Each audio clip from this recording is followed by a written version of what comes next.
రాష్ట్రంలో కాంగ్రెస్ పార్టీ ప్రజాపాలన 2 ఏళ్లు పూర్తి చేసుకున్న సందర్భంగా నిర్వహించిన తెలంగాణ రైజింగ్ గ్లోబల్ సమిట్ కార్యక్రమం ఘనంగా ప్రారంభమైంది. ఈ కార్యక్రమాన్ని రాష్ట్ర గవర్నర్ జిష్ణుదేవ్ వర్మ ప్రారంభించారు. ఈ సమిట్ కు CM Revanth Reddy, deputy CM Bhatti Vikramarka, కేంద్ర మంత్రి Kishan Reddy, Karnataka deputy CM DK Shivakumar, పలువురు మంత్రులు, ప్రజాప్రతినిధులతో పాటు ప్రముఖ సినీ నటులు, నాగార్జున, వివిధ సంస్థల ప్రతినిధులు హాజరయ్యారు. 44 దేశాల నుంచి 154 మంది ప్రతినిధులు ఈ సదస్సుకు హాజరయ్యారు. దీనికి సంబంధించిన మరింత సమాచారాన్ని మా బీఆర్కే ప్రతినిధి శ్రీనివాస్ అందిస్తారు. చెప్పండి శ్రీనివాస్, ఈ అంశానికి సంబంధించిన అప్డేట్ ఏంటి? Thank you. ఈరోజు ఎంతో ఘనంగా ప్రారంభమైనటువంటి తెలంగాణ రైజింగ్ గ్లోబల్ సమ్మిట్ 2025 కార్యక్రమం ఏదైతే ఉందో ఘనంగా ప్రారంభమైంది. ఈ యొక్క కార్యక్రమానికి దాదాపు 44 దేశాలకు చెందినటువంటి 154 మంది అతిరథ మహారథులు హాజరైనటువంటి ఈ యొక్క కార్యక్రమం దేశంలోనే మొట్టమొదటిసారిగా తెలంగాణ రాష్ట్ర ప్రభుత్వం ఏర్పాటు చేయడం చాలా సంతోషకరం అని చెప్పేసి కూడా పలువురు ప్రముఖులు తెలియజేస్తున్నటువంటి నేపథ్యం ఉంది. ఈ యొక్క ఆర్థికవేత్తలు అభిజిత్ బెనర్జీ, ట్రంప్ మీడియాకు చెందినటువంటి అండ్ టెక్నాలజీస్ నుంచి ఎరిక్ స్పీడర్ హాజరవుతున్నారు. ఈ యొక్క కార్యక్రమానికి విజయవంతం చేసేందుకు ఈ యొక్క ఘనంగా ఏర్పాట్లు చేసినటువంటి నేపథ్యం కూడా ఉంది. ఎక్కడ ఎవరికి అంటే వచ్చినటువంటి అతిరథ మహారథులకు ఏ విధమైన చిన్న లోటు కూడా జరగకుండా పూర్తి స్థాయిలో ఏర్పాట్లు చేసి ఈ యొక్క కార్యక్రమాన్ని విజయవంతం చేయాలని చెప్పేసి కూడా తెలంగాణ రాష్ట్ర ముఖ్యమంత్రి రేవంత్ రెడ్డి తెలియజేసినటువంటి నేపథ్యం ఉంది. ఇప్పటికే మన ఇండియాలోని పలు ముఖ్యమంత్రులకు అలాగే కేంద్ర మంత్రులకు మన దేశ ప్రధాని మోదీకి ఈ యొక్క ఆహ్వానం పలికినటువంటి నేపథ్యం కూడా ఉంది. అంటే ఈ యొక్క కార్యక్రమాన్ని విజయవంతం చేసేందుకు ఎక్కడ ఏ విధమైన అవాంఛనీయ సంఘటనలు జరగకుండా ఉండేందుకు ఈ యొక్క కార్యక్రమానికి భద్రతా బలగాలు భారీ బందోబస్తు కూడా ఏర్పాటు చేయడం జరిగింది. గ్రేవన్స్ కావచ్చు, ఆక్టోపస్, అలాగే ఎస్పీజీ, టీజీఎస్పీ పోలీస్ బలగాలను కూడా పూర్తి స్థాయిలో మోహరించి భద్రతను కట్టుదిట్టం చేసినటువంటి నేపథ్యం కూడా ఉంది. ఈ యొక్క భద్రతను అణువణువు క్షుణ్ణంగా పరిశీలించేందుకు ఈ యొక్క డ్రోన్ కెమెరాలతో కూడా ఈ యొక్క కార్యక్రమాన్ని నిత్యం నిఘా ఏర్పాటు చేసినటువంటి నేపథ్యం ఉంది. Right, thank you Srinivas for the update. AP CM Chandrababu Naidu Davos పర్యటన షెడ్యూల్ అయితే ఆంధ్రప్రదేశ్ ప్రభుత్వం ఖరారు చేసింది. వచ్చే నెల జనవరి 19 నుంచి 20 వరకు జరిగే దావోస్ వరల్డ్ ఎకనామిక్ ఫోరంలో పాల్గొనడానికి సీఎం బయలుదేరనున్నారని అధికార వర్గాలు తెలిపాయి. ఈ ప్రముఖ అంతర్జాతీయ వేదికలో భాగంగా ఆంధ్రప్రదేశ్ పెట్టుబడి అవకాశాలను చంద్రబాబు వివరించనున్నారు. రాష్ట్ర అభివృద్ధికి గ్లోబల్ భాగస్వామ్యాలను ఆకర్షించే ప్రయత్నంగా ఈ పర్యటనను ప్రభుత్వం కీలకంగా భావిస్తుంది. ఈ పర్యటనలో సీఎం చంద్రబాబుతో పాటు నారా లోకేష్, టీజీ భరత్ కూడా పాల్గొన్నారు. ఇదే అంశానికి సంబంధించి మరిన్ని అప్డేట్స్ మా బీఆర్కే ప్రతినిధి సుబ్బు అందిస్తారు. సుబ్బు, చెప్పండి, దీనికి సంబంధించి అప్డేట్స్ ఏంటి? సుబ్బు, చెప్పండి, దీనికి సంబంధించి అప్డేట్స్ ఏంటి? ముఖ్యమంత్రి చంద్రబాబు నాయుడు దావోస్ పర్యటన దాదాపుగా ఖరారైంది. ఓకే, హిమవర్ష ముఖ్యమంత్రి చంద్రబాబు నాయుడు పర్యటన దాదాపుగా కూడా ఖరారైంది. జనవరి 19 నుంచి 23 వరకు దావోస్లో ముఖ్యమంత్రి పర్యటిస్తారని చెప్పేసి అధికార వర్గాలు తెలియజేయడం కూడా జరిగింది. అయితే ఇప్పటికే ఈ అంతర్జాతీయంగా ఏపీ బ్రాండ్ని ముందుకు తీసుకెళ్తున్నామని చంద్రబాబు నాయుడు చెప్పడం జరిగింది. ఈ నేపథ్యంలోనే ఈ దావోస్ పర్యటన అయితే ఒక ప్రాధాన్యత సంతరించుకుంది. ఇప్పటికే విశాఖలో పెట్టుబడిదారుల సమ్మిట్ ఒకటి ఏర్పాటు చేసి అంతర్జాతీయంగా ఉన్న సంస్థల్ని కొన్నిటిని తీసుకొచ్చి లక్షల కోట్ల పెట్టుబడులు ఆంధ్రప్రదేశ్కి తీసుకురావడం జరిగింది. ఈ నేపథ్యంలోనే ఇంకా దావోస్కి వచ్చే మిగిలిన దేశాలకు సంబంధించిన ప్రతినిధులు కావచ్చు, అక్కడికి వచ్చే కొన్ని కార్పొరేట్ కంపెనీలు కావచ్చు, వీటన్నిటిని అక్కడ వాళ్ళ ప్రతినిధులందరినీ అక్కడ కలవటం, అక్కడ కలిసి ఆంధ్రప్రదేశ్లో పెట్టుబడులు పెట్టేందుకు ఏ రకంగా అవకాశాలు ఉన్నాయనే దాన్ని అక్కడ వివరించే ప్రయత్నం అయితే చేసేందుకు ముఖ్యమంత్రి చంద్రబాబు వెళ్తున్నట్టు కూడా అధికార వర్గాలు తెలుపుతున్నాయి. అంతేకాకుండా ముఖ్యమంత్రి చంద్రబాబు నాయుడుతో లోకేష్తో పాటు ఎంపీ టీజీ భరత్ కూడా ఈ పర్యటనకి ఇప్పటి వరకు వెళ్ళే వాళ్ళ లిస్టులో వాళ్ళ పేర్లు కూడా యాడ్ అయినాయని చెప్పేసి కూడా అధికార వర్గాలు వెల్లడించడం జరిగింది.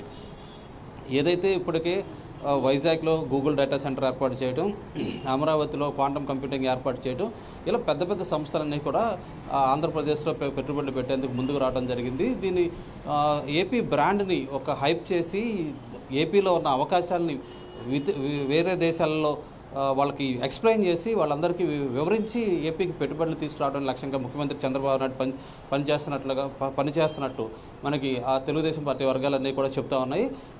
ఈ నేపథ్యంలోనే మొన్న విశాఖలో బిజినెస్ సమ్మిట్ ఒకటి జరిగింది. ఈ బిజినెస్ సమ్మిట్లో కూడా చాలా కంపెనీలు దుబాయ్ నుంచి కావచ్చు, అమెరికా నుంచి కావచ్చు, జర్మనీ నుంచి కావచ్చు, జపాన్ నుంచి కావచ్చు, కొన్ని కంపెనీలు ముందుకు రావడం, ఆంధ్రప్రదేశ్ సర్కార్తో ఎంఓఏలు చేసుకోవడం కూడా జరిగింది. దాదాపుగా 3 లక్షల కోట్ల పైగా పెట్టుబడులు వచ్చాయని చెప్పేసి ఆంధ్రప్రదేశ్ ప్రభుత్వం కూడా అప్పుడు మనకి అనౌన్స్ చేయడం జరిగింది. ఈ నేపథ్యంలోనే మరికొన్ని కంపెనీలను అట్రాక్ట్ చేసుకునేందుకు, మరికొన్ని కంపెనీలను ఆంధ్రప్రదేశ్లో పెట్టుబడులు పెట్టమని అడిగేందుకు కూడా ముఖ్యమంత్రి చంద్రబాబు నాయుడు దావోస్ పర్యటనకి వెళ్తున్నారని చెప్పేసి కూడా మనకి ప్రభుత్వ వర్గాలు చెప్తా ఉన్నది జరిగింది.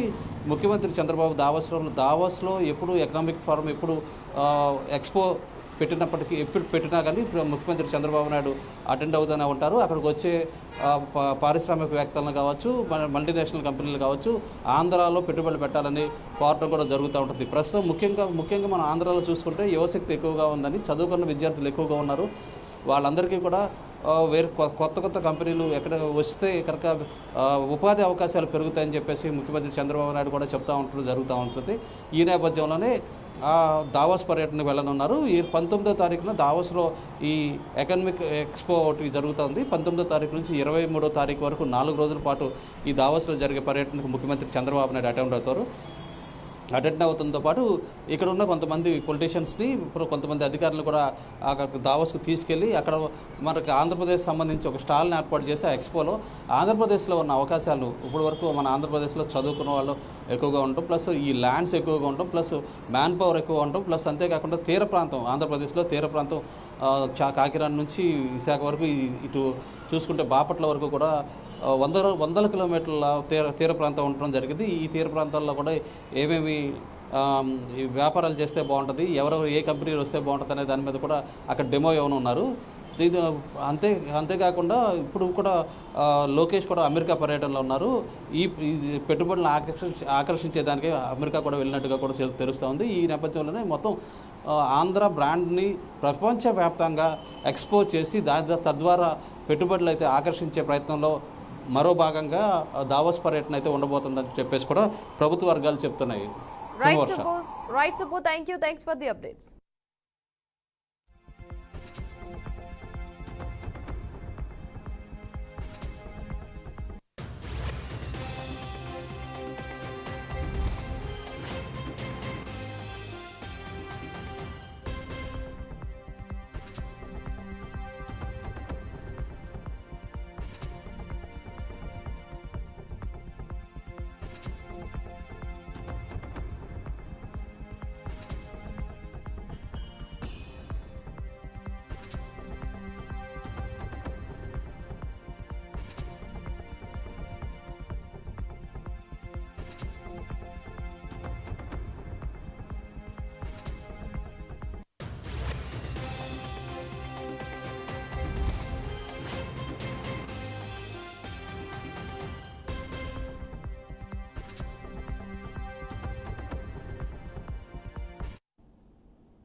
ఐఏఎస్ అధికారి డాక్టర్ ఆమ్రపాలికి తెలంగాణ హైకోర్టులో చుక్కెదురైంది. ఆమెను తెలంగాణ క్యాడర్కు కేటాయించిన విషయంపై హైకోర్టు స్టే విధించింది. క్యాట్ ఇచ్చిన క్యాడర్ కేటాయింపు సంబంధిత ఉత్తర్వులపై హైకోర్టు నిలుపుదల విధిస్తూ అయితే విచారణ కొనసాగించింది. ఇక ఈ వ్యవహారంపై పూర్తి వివరాలతో కౌంటర్ అఫిడవిట్ అయితే దాఖలు చేయాలని ఆమ్రపాల్ని హైకోర్టు ఆదేశించింది. కేసు తదుపరి విచారణలో వాదనలు పరిశీలించిన తర్వాత హైకోర్టు తుది నిర్ణయం అయితే తీసుకోనుంది. ఇక ఇదే అంశానికి సంబంధించి పూర్తి సమాచారాన్ని మా బీఆర్కే ప్రతినిధి రవీందర్ అందిస్తారు. చెప్పండి రవీందర్, అసలు ఈ అంశానికి సంబంధించిన అప్డేట్స్ ఏంటి? ఝాన్సీ, ఏదైతే కేంద్ర పాలన ఉన్నటువంటి అమ్రపాలి ఏదైతే ఉన్నదో ఆమె ఐఏఎస్ ఐపీడర్లంతా కేంద్ర పరిధిలో ఉంటారు. ఈ క్యాడర్ అంతా కూడా సెంట్రల్ గవర్నమెంట్ కంట్రోల్లో ఉండి అక్కడ ఎదురేకి ఏ రాష్ట్రానికి ఎంతమంది ఐపీఎస్ ఐఏఎస్లను ఐఎఫ్ఎస్ పంపాలనో అనేది ఒక వివిధ రాష్ట్రాలకైతే కేటాయిస్తారు ఆ క్యాడర్. అయితే అదే విధంగా అప్పుడు ఉమ్మడి ఆంధ్రప్రదేశ్ ఉన్నప్పుడు ఈ అమరాపాల్ని ఈ హైదరాబాద్కి అయితే తీసుకురావడం జరిగింది, ఇక్కడ సెలెక్ట్ అవ్వడం జరిగింది. అయితే ఇక్కడ వివిధ జిల్లాలలో జాయింట్ కలెక్టర్గా విధులు నిర్వహించారు. తదనంతరం కూడా ఆమె కేంద్ర సర్వీసులోకి వెళ్ళిపోయింది. ఆ తర్వాత కేంద్ర సర్వీసుకు వెళ్ళిపోయిన తర్వాత తెలంగాణ ఆంధ్రప్రదేశ్ రాష్ట్రం సపరేట్ అయిన తర్వాత ఆంధ్రప్రదేశ్ కు ఆమె కేటాయింపబడింది. అప్పుడు ఆ తర్వాత మళ్ళీ ఇక్కడ తెలంగాణ గవర్నమెంట్ ఎప్పుడైతే ఇక్కడికి వచ్చిందో ఇక్కడికి ట్రాన్స్ఫర్ బదిలీపై మళ్ళీ కేంద్రంలో ఏదైతే రేవంత్ రెడ్డి గారి సర్కార్ మళ్ళీ ఆమె ఈ తెలంగాణకు తీసుకురావడం జరిగింది. తెలంగాణకు వచ్చిన తర్వాత హైదరాబాద్ లో ఆమెకు కీలకమైన శాఖలు ఇవ్వడం, ఆమె కేంద్ర ప్రభుత్వం సర్వీస్ చేసి ఆ తర్వాత ఇక్కడ రాష్ట్రంలో అవగాహన కలిగి ఉన్నది కాబట్టి ఈ ప్రభుత్వానికి ఎక్కడ ఏమేమి చేయాలనేది ఒక గ్రిప్ ఉంది, ఒక హోల్డింగ్ ఉంది కాబట్టి ఆమెకు అన్ని వివిధ దాదాపుగా 3 ప్రభుత్వ శాఖలు మెయిన్ శాఖలు అయితే ఆమెకు కేటాయించడం జరిగింది. తద్వారా ఆ పైన కేంద్రంలో ఉన్న సెంట్రల్ ఏదైతే ఆంధ్రప్రదేశ్ లో ఉన్న కేటాయింపబడినటువంటి ఒక ఐఏఎస్ ను మళ్ళీ ఇక్కడే తీసుకురావడం, ఇక్కడికి తీసుకురావాల్సిన అవసరం లేదు కదండి. క్యాట్ అయితే దాని వాళ్ళ మీద ఒక అఫిడవిట్ దాఖలు చేయడం జరిగింది. అఫిడవిట్ దాఖలు చేసిన తర్వాత ఆమె కూడా రిప్లై ఇవ్వడం జరిగింది. ఈ రోజు కోర్టుల మొత్తం కూడా ఆమెకు మళ్ళీ అఫిడవిట్ చేసుకునే విధంగా ఆమెకైతే ఈ రోజు స్టే ఇవ్వకుండా క్యాడర్ కు ఆమెకు నిలుపుదల చేసింది. మొత్తానికి తదుపరి చర్యగా ఏ విధంగా అయితే ఉండాలో ఇక్కడికి ఏ విధంగా నీకు రావాల్సిన అవసరం ఉందో, ఏ విధంగా ఇట్లా సెంట్రల్ గవర్నమెంట్ పర్మిషన్ ఒక రాష్ట్రానికి అలాట్మెంట్ అయిన తర్వాత మళ్ళీ ఈ రాష్ట్రానికి రావాలనంటే ఏ నియమ నిబంధనలు క్యాట్ పర్మిషన్ కావాలి. వితౌట్ క్యాట్ పర్మిషన్ తోనే రావటం వల్ల ఇది కొంత సీరియస్ ఎపిసోడ్ నడుస్తున్నది. దీనిపైన కూడా అధికారులంతా కూడా రిప్లై ఇచ్చినప్పటికీ హైకోర్టు దాకా సమస్య వెళ్ళింది. హైకోర్టు వెళ్ళినప్పుడు కూడా ఈ రోజు మీకు స్టే ఇవ్వలేము, ఇక్కడ కొనసాగే విధంగా ఇవ్వలేము. యథావిధిగా మళ్ళీ మీరు ఏపీ ప్రభుత్వానికే మీరు అక్కడ మీ విధులు చేయించాలి, ఇక్కడ డిప్యుటేషన్ ఇవ్వడానికి వీల్లేదు. మీకు ఇచ్చిన ఏదైతే తీసుకురావడానికి జరిగిందో అది పూర్తిగా ఇల్లీగలే కాబట్టి మీకు స్టే ఇవ్వలేము. మీరు ఏదైనా ఉంటే పూర్తి సమాచారంతో ఎందుకు ఇవ్వాలి, దేనికి ఇక్కడే మీరు నిధులు నిర్వర్తించాలి, ఆ రాష్ట్రంలో మీరు ఎందుకు చేయకూడదు అనేది నిబంధనలు ఏమున్నాయో దానికి కాజ్ ఏముందో మీరు మళ్ళీ అఫిడవిట్ ద్వారా రావాలి తప్ప ఇప్పుడు ఎమర్జెన్సీగా మీకు తాత్కాలికంగా ఇప్పుడు మేము ఇవ్వలేము, మీకు స్టే ఇవ్వలేము అనేది నిరాకరించడం జరిగింది. మొత్తానికి వచ్చే ఎపిసోడ్ లో మాత్రం దీనికి అఫిడవిట్ అంటే కోర్టు ద్వారా అడ్వకేట్ ద్వారా వీళ్ళ సమాచారం ఇచ్చి నేను ఇక్కడే రాష్ట్రంలో చేయాల్సిన రూల్స్ అండ్ రెగ్యులేషన్స్ ఏంటి విధి విధానాలు చేయాలి దాని మీద కోర్టుకు వచ్చే అవకాశం ఉంది. జార్సి right, thank you Ravinder for the update. Indigo ప్రయాణికుల అసౌకర్యానికి చింతిస్తున్నామన్నారు కేంద్ర పౌర విమానయాన శాఖ మంత్రి రామ్మోహన్ నాయుడు. ఇండిగో సంక్షోభంపై రాజ్యసభ వేదికగా కేంద్ర మంత్రి వివరణ ఇచ్చారు. అందరితో చర్చించాకే ఎఫ్డీటీఎల్ నిబంధనలు రూపొందించామన్నారు. ఈ సమస్య ఇండిగో సంస్థలోని సిబ్బంది కేటాయింపు, అంతర్గత ప్రణాళిక లోపాల వల్లే తలెత్తిందని ఆయన స్పష్టం చేశారు. మరోవైపు సంక్షోభం నేపథ్యంలో మంత్రి రాజీనామా చేయాలని విపక్షాలు డిమాండ్ చేస్తున్నాయి. దీనికి సంబంధించిన మరింత సమాచారాన్ని మా అవుట్పుట్ ఎడిటర్ వెంకట్ అందిస్తారు. చెప్పండి వెంకట్, ఈ అంశానికి సంబంధించిన అప్డేట్ ఏంటి? ఇండిగో సంక్షోభం కొనసాగుతూనే ఉంది. ఇప్పటివరకు దాదాపు 3,900 విమానాలకు పైన సర్వీసులు రద్దయ్యాయి. ఇవాళ ఒకరోజు సోమవారం కూడా అంటే 7వ రోజు కూడా ఆల్మోస్ట్ 500+ విమానాలు రద్దయ్యాయి. సో ఈ నేపథ్యంలో కేంద్ర పౌర విమానయాన శాఖ పార్లమెంట్ వేదిక ఒక ప్రకటన చేయడం జరిగింది. ఎవరైతే కేంద్ర పౌర విమానయాన శాఖ మంత్రి రామ్మోహన్ నాయుడు ఎవరైతే ఉన్నారో ఆయన మీద పెద్ద ఎత్తున విమర్శలు వస్తూ ఉన్నాయి. అంటే సరిగా డీల్ చేయలేకపోయారు, అందుకే ఇదంతా పరిస్థితులు ఎత్తింది. దీనికి కారణం కేంద్రమే అనే ఒక పదే విపక్షాలు పాయింట్అవుట్ చేస్తున్న నేపథ్యంలో సంక్షోభం సంబంధించి ఆయన పార్లమెంట్ రాజ్యసభలో ఒక కీలకమైన ప్రకటన చేయడం జరిగింది. తామది ఎటువంటి తప్పు లేదని క్లియర్ కట్గా ఏదైతే డీజీసీఏ తీసుకొచ్చినటువంటి ఎఫ్డీటీఎల్ నిబంధన ఏదైతే ఉందో దాని గురించి ఇండిగో విమానయాన సంస్థతో పాటుగా అన్ని విమానయాన సంస్థలతో కూడా చర్చించామని, తమ తప్పు ఎటువంటి లేదని క్లియర్ కట్గా వాళ్ళంతా అంగీకరించిన తర్వాతనే దాన్ని ఇంప్లిమెంట్ చేయాల్సిన అవసరం ఉందని చెప్పేసి ఒక ఆదేశాలు జారీ చేశామని. కానీ ఇండిగో యాజమాన్యం ఏదైతే ఉందో దాన్ని ఇంప్లిమెంట్ చేయడంలో కొంత నిర్లక్ష్యం వ్యవహరించింది. అదేవిధంగా సిబ్బంది అంటే జనరల్గా పైలట్ల సంబంధించి రోస్టరింగ్ విధానం అంటే వారి షిఫ్ట్ చేంజెస్ కావచ్చు, లేదంటేనేమో అట్లా ఏదైతే వాళ్ళ పైలట్లకి కంఫర్ట్గా ఉండేలాగా రోస్టరింగ్ విధానాన్ని అప్లై చేయాల్సిన అవసరం ఉంటుంది.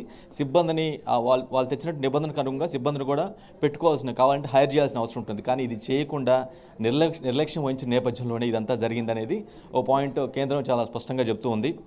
డిసెంబర్ 1వ తేదీనే తాము ఇండిగో యాజమాన్యంతో సమావేశమయ్యాని, ఏదైతే నిబంధనలు డీజీసీ అనుకుంటున్న నిబంధనలు ఏవైతే ఉంటుందో అప్లై చేయాలని వాటన్నిటి గురించి కూడా చర్చించాం, అన్నీ ఒప్పుకున్నారని కూడా చెప్తుంది.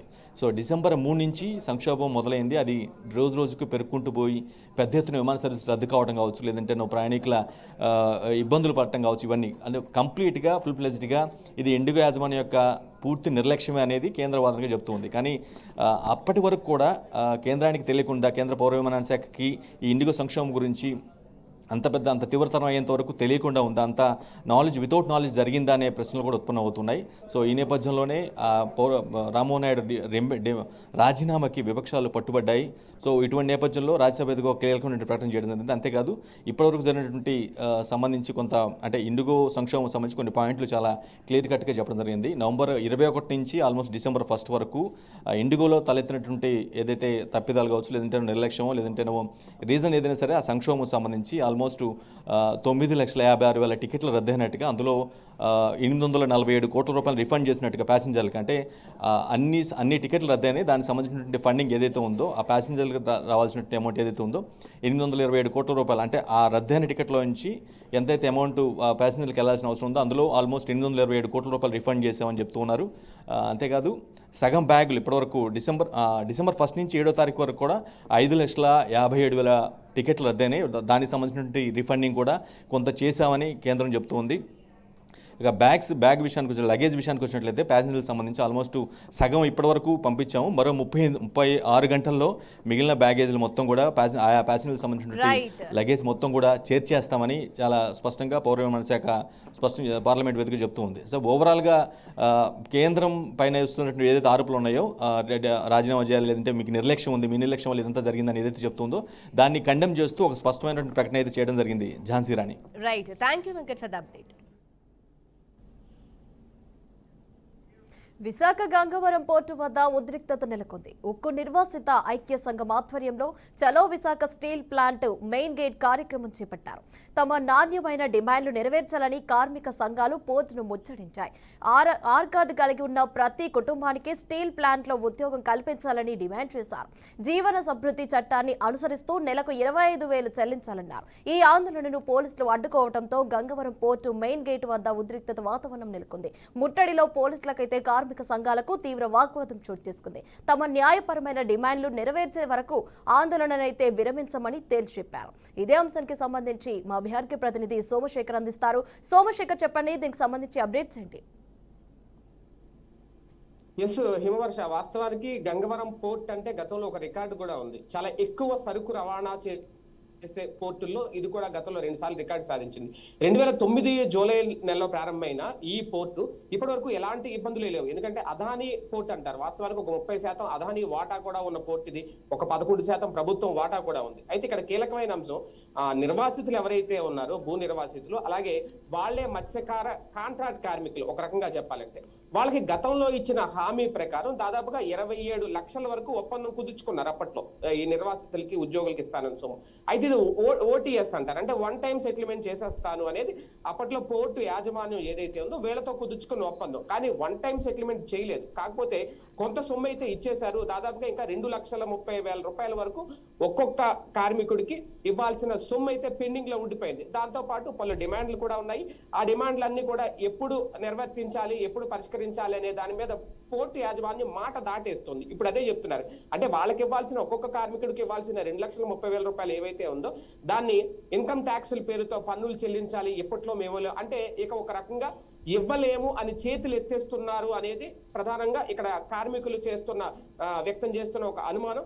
ఈ నేపథ్యంలోనే దాదాపు 490 మంది కార్మికులు ఒక్కసారిగా పోర్టు మెయిన్ గేట్ దగ్గరకు వచ్చారు. పోర్టును ముట్టడించే ప్రయత్నం చేశారు.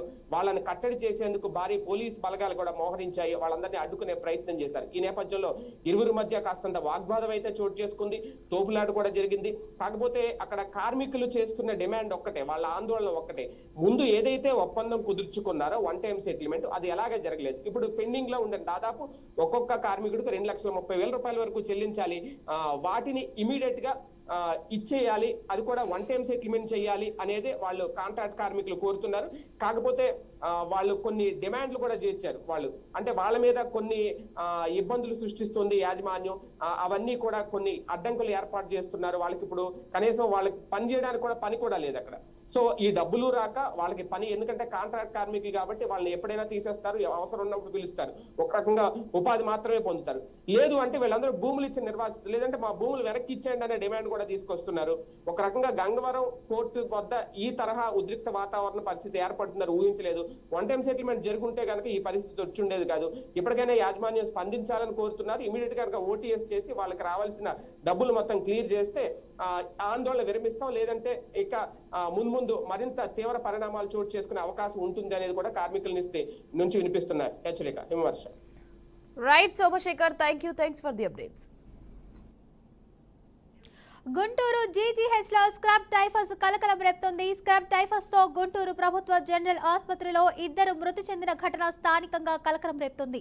ఇదే వ్యాధితో శనివారం రాత్రి ప్రకాశం జిల్లా ఎర్రగొండపాలెనికి చెందిన ధనమ్మ మృతి చెందింది. దీంతో గుంటూరు జీజీహెచ్ లో స్క్రబ్ టైఫస్ మృతుల సంఖ్య మొత్తం 3కి చేరిందని ఆరోగ్య శాఖ అయితే తెలిపింది. ఉమ్మడి గుంటూరు జిల్లాలో 50 స్క్రబ్ టైఫస్ కేసులు నమోదు కావడంతో ఆరోగ్య శాఖ అప్రమత్తమైంది. వరుసగా మరణాలు నమోదవుతున్న క్రమంలో ప్రభుత్వ యంత్రాంగం అయితే అప్రమత్తమైంది. ఇక ఇదే అంశానికి సంబంధించి పూర్తి సమాచారాన్ని మా బీఆర్కే ప్రతినిధి సువర్ణబాబు అయితే అందిస్తారు. చెప్పండి సువర్ణబాబు, దీనికి సంబంధించిన అప్డేట్స్ ఏంటి?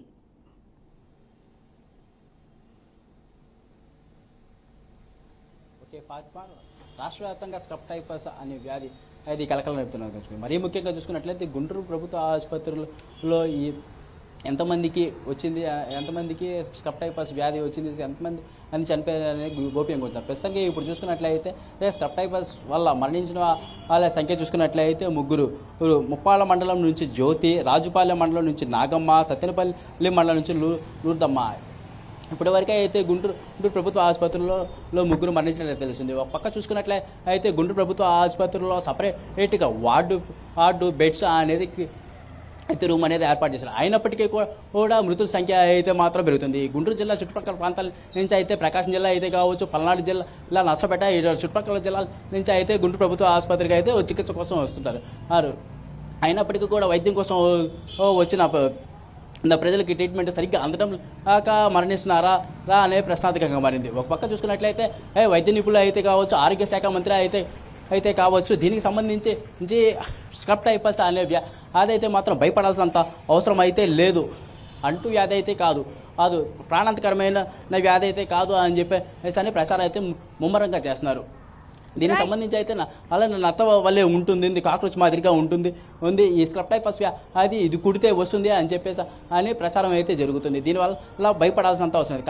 కాకపోతే అయితే మాత్రం గుంటూరు ప్రభుత్వ ఆసుపత్రుల్లో చికిత్స కోసం వచ్చిన ప్రతి ఒక్కరు వైద్యం అందక మరణిస్తున్నారా అని చెప్పేసి. మరొక చూసినట్లయితే ఇది కేషీట్ పైన కూడా నార్మల్ ఫీవర్ అనేది అది వచ్చి మరణిస్తున్నారు అని చెప్పేసి అని చెప్తున్నారు. స్క్రబ్ టైఫస్ వ్యాధి అని ముందుగానే చెప్తే మేము మెరుగైన వైద్యం కోసం మరొక హాస్పిటల్లో చూపించుకుంటాము కదా అని బాధితులు చెప్తున్నారు.